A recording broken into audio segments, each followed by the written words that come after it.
I'm here with Dr. Dunleavy and to fill an assignment for professional English with STEM and learn more on subject of mass communication.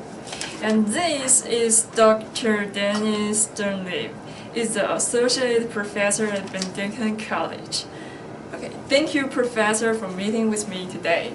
You're welcome. I'm glad to be here. Yeah, and I have some questions I would like to know in mass communication field. The first one is, what is your major in your undergraduate years?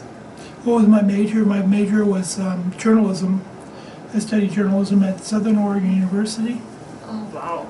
Why or what influenced you to do this choice, and why do you choose this? Well, in college, I was much older when I went to college. I worked as a journalist in 5 different states as a photographer and reporter.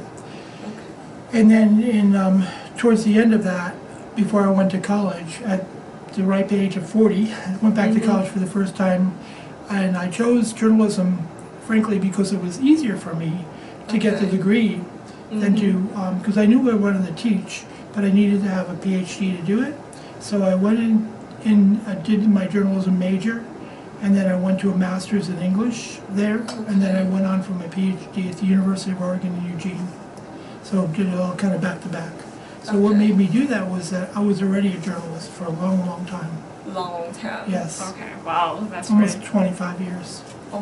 Wow. 23 years is actually. Okay, 23 years. Well, that's pretty cool. So, okay, so just because you like to teach students, so then you got the PhD. I taught a few classes as an adjunct when I was doing my master's, and I knew that that was what I wanted to do. I wanted to go on and be able to be a professor. Okay.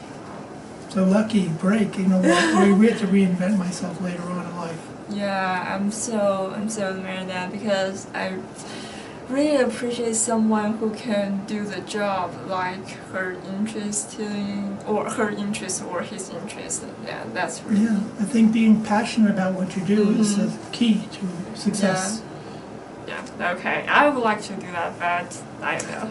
Yeah, and would you mind sharing your experience or story about mass communication or the really fun thing or really bad thing you experienced in your life? Yeah, I get it. I understand what you're asking. I think one of the most enjoyable things about teaching is to see students go on and be very successful in what they do. So in my career since 1996 teaching, or I guess if you count the years that I was doing my doctoral work too, I've had students go on and be producers at National Public Radio. I've had students work for National Geographic as photographers. I've had students be editors and for like Associated Press in New York or even in Tokyo. So those are the kind of success stories as a teacher that you really feel proudest about. But also what's really important is you'll know this, is the day-to-day contact with students and how important it is to just be part of your life and how exciting it is for me to see you learn every day. And learn, even though it's a struggle for students to get these ideas, when the light bulb goes off, that's what makes it work for me. Okay. It's great. Okay. So another question is, what is the meaning of camera or video for you? Because the video and the camera for me just like the breathing sometimes, and when I see the beautiful sightseeing or something, when I heard the camera catch, I really feel so excited. So what's the camera meaning for you?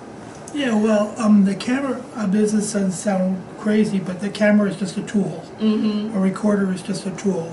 What makes a difference is the person behind the camera and how you feel about the world. Your attitude is everything. And so much of the pictures or the recordings you make, the video you make, are about you, your perspective and your experiences. So I always think the camera is just a tool. It's an extension of the way I feel, the way I see the world, and how I want to share that world with others through what I capture. So that's a real experience. The camera is really nothing more than just a device Okay. You know, like could be any device. You know, a car is a tool in a way. You know, Yeah. getting you from point A to point B. Yeah. But a camera connects us all through the images we make. Okay.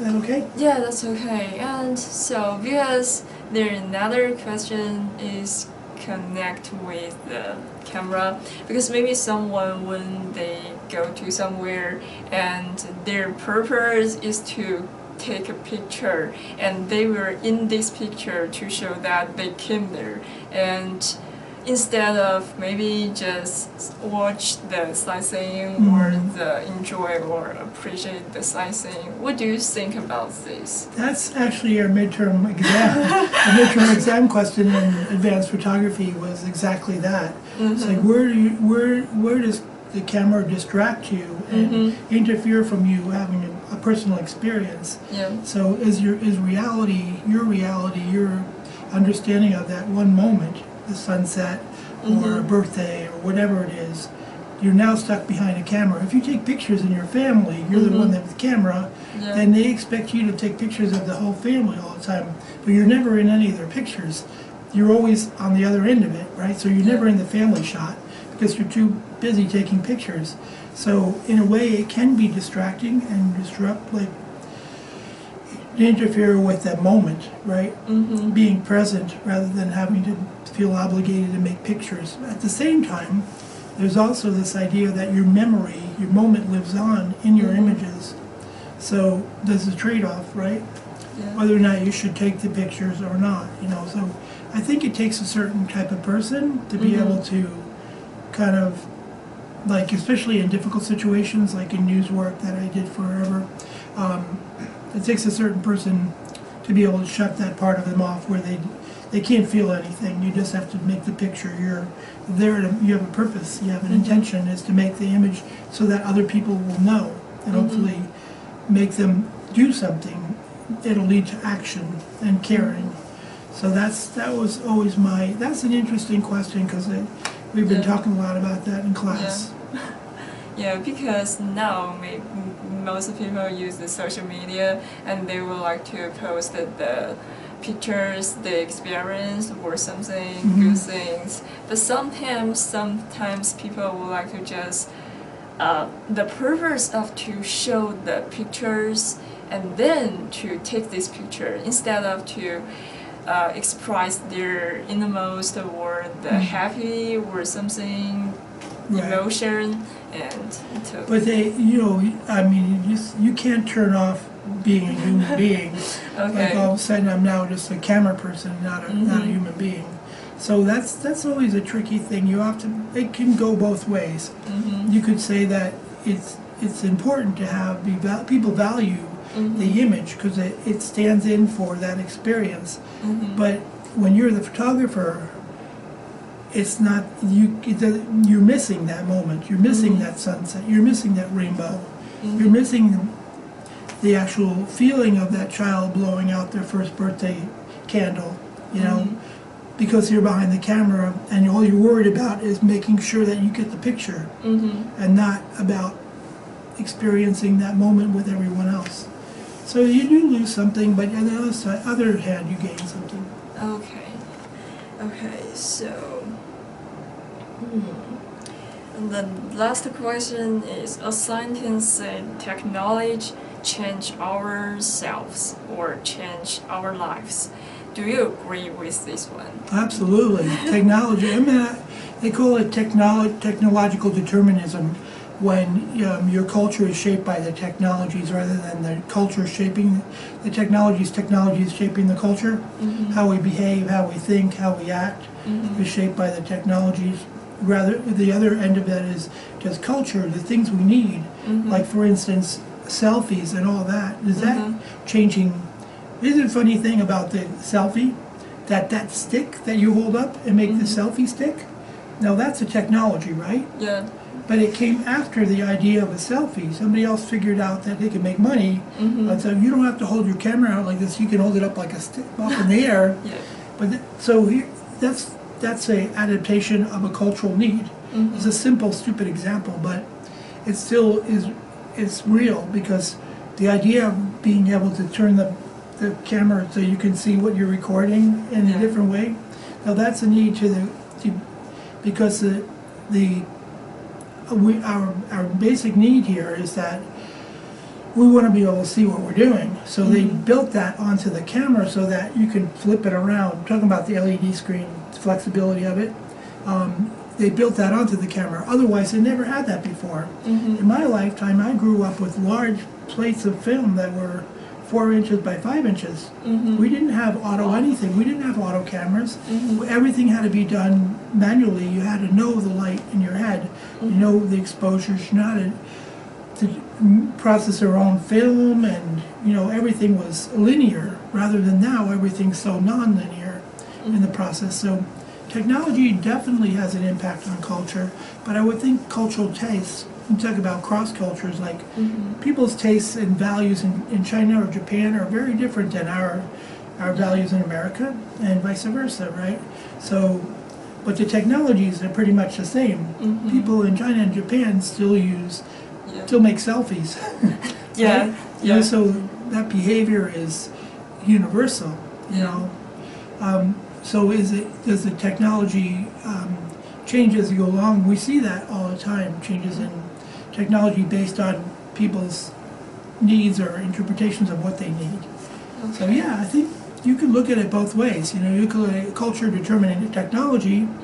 Like, okay, let's talk about, for instance, a railroad. We know that the railroad, the width of the rail cars, right, where the train wheels are, is a certain width. So when they built highways, they didn't build highways for cars. They built it based on a railroad track. So that's where the railroad used to be. Now the roads that we drive on are based on that width of a railroad track. So in a sense, talk about the technology, right? The technology of the earlier railroad shaped our driving today. It's fascinating, but it's part of our culture, So they work together. Okay, so I'm not sure I answered that. I think I did. Yeah, you heard it here today, and technology and social media and those camera can change our lives, but we also influenced by that, and they also influenced by ours. So communication and mass communication is a good way to have a relationship with a family or students or something, other friends, and we can also enjoy the life. Okay, thank you, Dr. Dunleavy, for taking time to answer this question. You're welcome. Thank you very much.